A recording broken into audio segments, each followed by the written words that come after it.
பாகிஸ்தானுக்கு பெரும் தலைவலியாக உருவாகியுள்ள இரண்டு மிகப்பெரிய அமைப்புகளும் ஒன்றிணைந்து செயல்பட்டு வருவதாகவும் இந்த அமைப்புகள் சீனாவுக்கு சொந்தமான அமைப்புகள் மீதும் தாக்குதல் நடத்தி வருவதை விவரிக்கிறது இந்த செய்தி தொகுப்பு. பாகிஸ்தானில் செயல்பட்டு வரும் டிடிபி என அழைக்கப்படும் பாகிஸ்தான் தாலிபான் அமைப்பு பாகிஸ்தானில் பல்வேறு தீவிரவாத தாக்குதல்களை நடத்தி வருகிறது. அந்த அமைப்பு பாகிஸ்தான் ராணுவத்தின் மீதும் அடிக்கடி தாக்குதல் நடத்தியுள்ளது.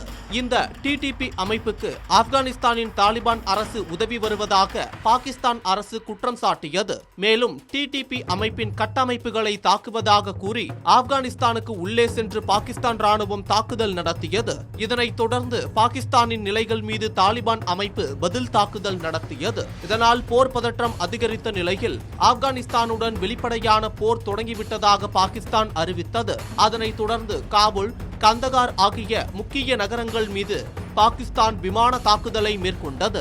அதனைத் தொடர்ந்து எல்லையில் உள்ள பாகிஸ்தான் ராணுவ நிலைகள் மீது தாலிபான் படையினர் அதிரடி தாக்குதல் நடத்தியுள்ளனர். இந்த தாக்குதலில் பாகிஸ்தானின் சுமார் 19 முதல் 27 எல்லை பாதுகாப்பு சாவடிகள் தாலிபான்களால் கைப்பற்றப்பட்டதாக அல்லது அழிக்கப்பட்டதாக தாலிபான் பாதுகாப்புத்துறை கூறியுள்ளது. மேலும் தாலிபான்களின் ட்ரோன்களால் பாகிஸ்தானின் நகரங்களும் தாக்கப்பட்டது அதிர்ச்சியை ஏற்படுத்தியது. இந்த நிலையில் பாகிஸ்தானில் பலூச்சிஸ்தான் மாகாணத்தை தனிநாடாக்க வேண்டும் என போராடி வரும் பலூச் விடுதலை ராணுவமும் இந்த நிலையில் பாகிஸ்தானில் பலூச் மாகாணத்தை தனிநாடாக்க வேண்டும் என போராடி வரும் பலூச் விடுதலை ராணுவமும் டிடிபி அமைப்பும் ஒரு உடன்பாட்டுக்கு வந்துள்ளதாக தகவல் வெளியாகியுள்ளது. சமீபத்தில் பாகிஸ்தான் ராணுவத்தின் நிலைகள் மீது நடத்தப்பட்ட தாக்குதலில் இந்த இரு அமைப்பின் வீரர்களும் ஈடுபட்டுள்ளதாக பாகிஸ்தான் ராணுவம் வெளியிட்ட செய்திக்குறிப்பில் தெரிவிக்கப்பட்டுள்ளது. மேலும் பலூச்சிஸ்தானில் உள்ள அரிய வகை தனிமங்களை வெட்டி எடுக்க சீனா கட்டிவரும் தொழிற்சாலைகள், சுரங்கங்கள் மீதும் டிடிபி அமைப்பும் பலூச் விடுதலை ராணுவமும் சேர்ந்து